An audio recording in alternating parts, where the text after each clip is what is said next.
you know.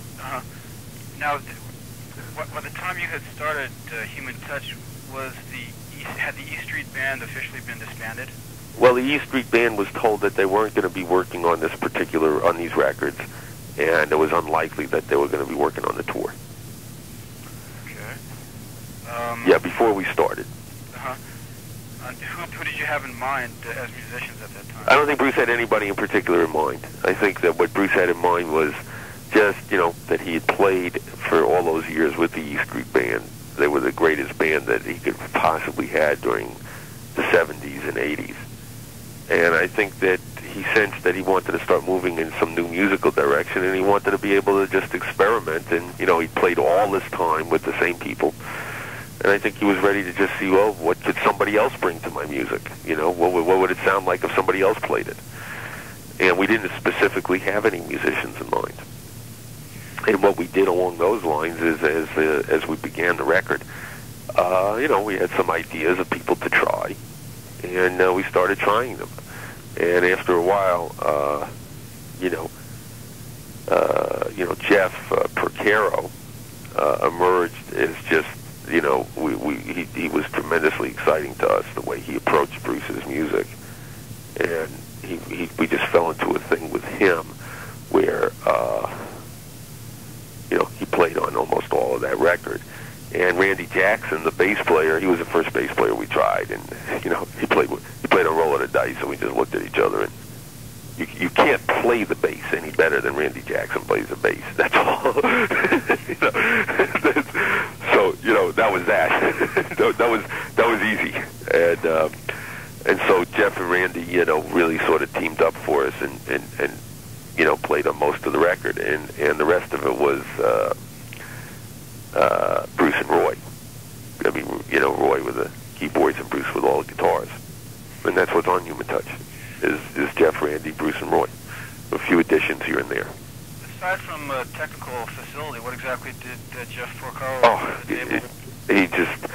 he played with a certain, it's hard to evaluate musicians, and each one has a different strength, and just as Max was able to play for so long, exactly what Bruce had in his head for all those many years, and nobody could have done it better than Max during those years.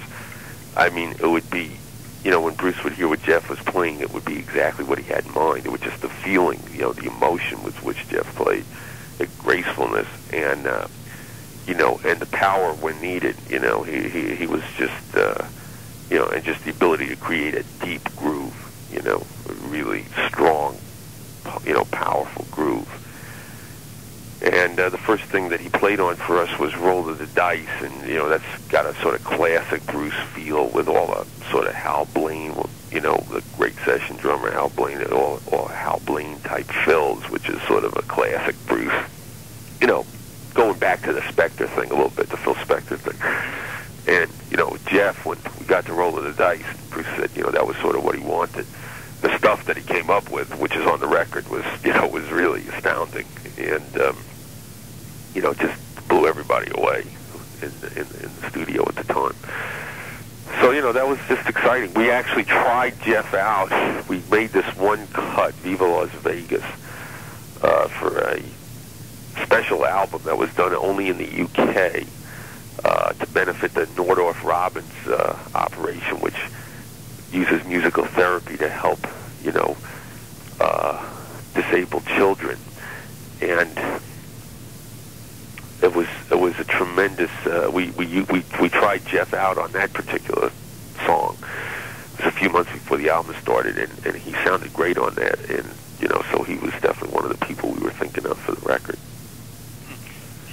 Looking back on the Lucky Town album, it was funny because Jeff wasn't available, and Chuck Plotkin, one of our co-producers, ran into an old friend of his, Gary Malaber, great drummer, and asked Gary to come down and try out on the Lucky Town album. And Gary just played it great, and he wound up playing on that record. So you guys just basically ended up using the people you had in mind. Right off the bat, then, huh? Well, with the drummers, we did try. We did go through a process. We looked at a number of drummers, and Jeff just came up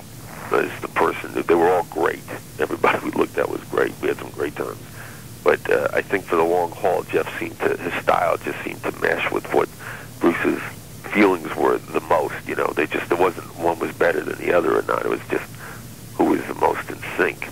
And Jeff, you know, he's an extraordinary musician. Just extraordinary.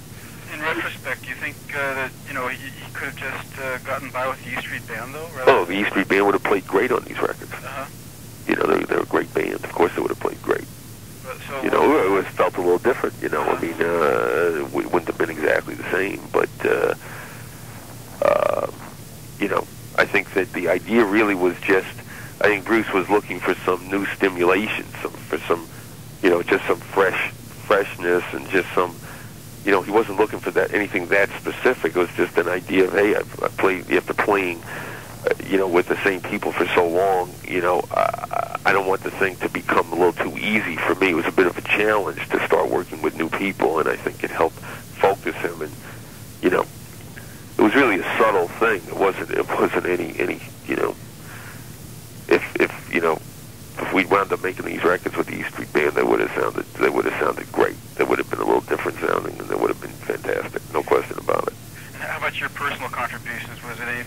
Oh, listen. I write the songs. I tell Bruce exactly. Of course. You know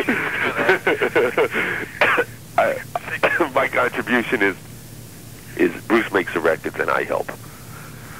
Which is to say that Bruce is really the leader in there, and the various co-producers, you know, are there to assist him, and we do in different ways, you know, and you know, a lot of my job at this stage, earlier on it used to be a lot more hands-on. At this stage, a lot of my job is almost just helping us think through the records and the material and editing things and various choices that come up, you know, and I might tend to also have a fair amount to say when Bruce is singing, you know, and interact with him a fair amount about that, you know.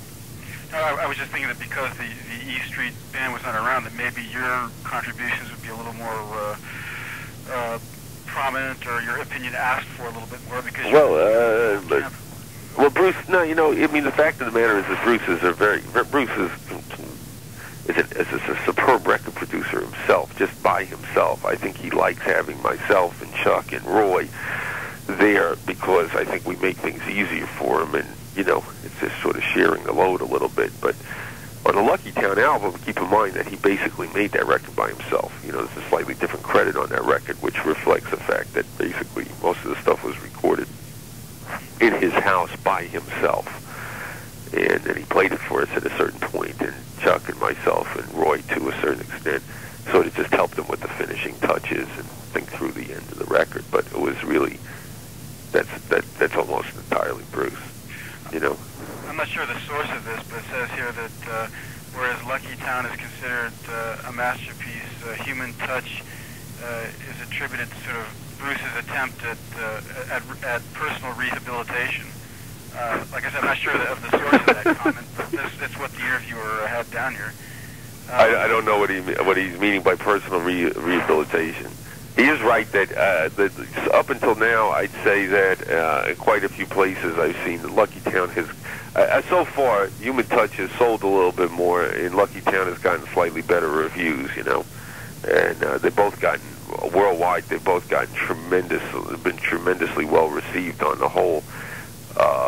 I think rock critics have tended to slightly favor Lucky Town, and the public has tended to slightly favor Human Touch. You know, that's how it's gone so far, generally. Was there any fear, like right before release, that the times had passed you by? Maybe you were just a little bit out of sync. No, I think that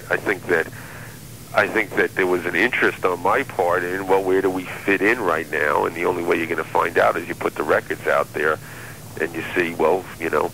But I always knew we're going to, you know, it was sort of almost a question of not whether there's an audience out there, but finding the audience for this music. You know, I mean, I figure, well, gee, this is, you know, may not be music that a lot of it will be that interesting to the very, very, very